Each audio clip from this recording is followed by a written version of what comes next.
গত ৫ আগস্টে রাজনৈতিক পট পরিবর্তনের পর অনেকটাই বিপাকে পড়েছেন অভিনয় শিল্পী সংঘের কর্তারা। এই জন্য অভিনয় শিল্পী সংঘের সংস্কার দাবি করেছেন বৈষম্য বিরোধী আন্দোলনের সংহতি জানানো সংস্কারকামী শিল্পীরা। তাদের মধ্যে শিল্পীদের বড় একটি অংশ বর্তমান কমিটিকে পদত্যাগের বিষয়ে আলটিমেটাম দিয়েছে। সংগঠন সংস্কারের দাবিতে স্ক্রিন অ্যাক্টররা ভিন্নধর্মী এক আলোচনায় ডাক দিয়েছেন। বুলবুল আহমেদ জয়ের প্রতিবেদন। কথা বলতে চাই, কথা শুনতে চাই স্লোগানে মঙ্গলবার ধানমন্ডির রবীন্দ্র সরোবরে মুক্ত আলোচনার আয়োজন করে সংস্কারকামী স্ক্রিন অ্যাক্টররা। এ সময় অভিনেত্রী আজমির হক বাঁধন অভিনয় শিল্পী সংঘের সংস্কার দাবি করেন। স্বৈরাচারী সরকারের কিন্তু দোসররা তারা কিন্তু এই দেশেই রয়ে গেছেন এবং তারা যেহেতু পালিয়ে যেতে পারেন নাই, তারা বিভিন্ন সময় বিভিন্নভাবে আসলে আমাদের উপর চড়াও হচ্ছেন এবং মিডিয়া সমাজের বাইরে না, দেশের বাইরে বা রাষ্ট্রের বাইরের কিছু না। সো মিডিয়াতেও এরকম অনেক দোসর ছিলেন। তারা নানানভাবে নানান সময় সেই সুযোগ সুবিধাগুলো নিয়েছেন, তারা তাদের জায়গা শক্ত করেছেন, কিন্তু আনফরচুনেটলি আমাদের জন্য যারা আমরা আসলে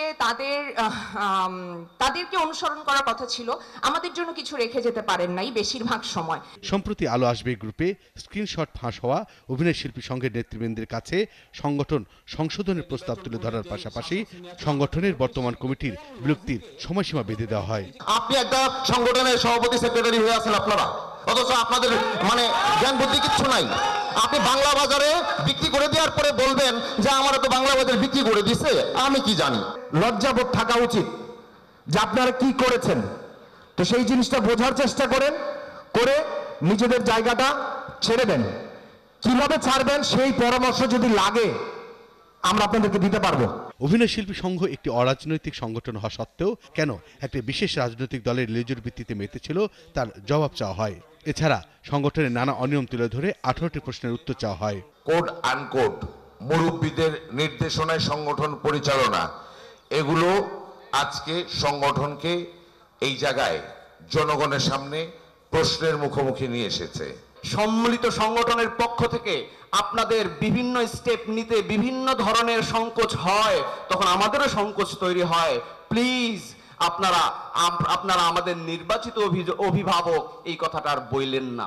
সংস্কারকামী স্ক্রিন অ্যাক্টররা জানান তারা এমন একটা সংগঠন করতে চান যা সব অভিনয় শিল্পীদের জন্য হবে, কোনো ভেদাভেদ থাকবে না। এমনভাবে সংগঠনকে করতে হবে যেন দেশের সব জায়গা থেকেই তৈরি হওয়ার সুযোগ পায় শিল্পীরা। সংগঠনের গঠনতন্ত্র 3.1 যে ধারাটা আছে সেখানে স্পষ্ট লেখা আছে এটি একটি সম্পূর্ণ অরাজনৈতিক সংগঠন। বুলবুল আহমেদ জয়, 71, ঢাকা।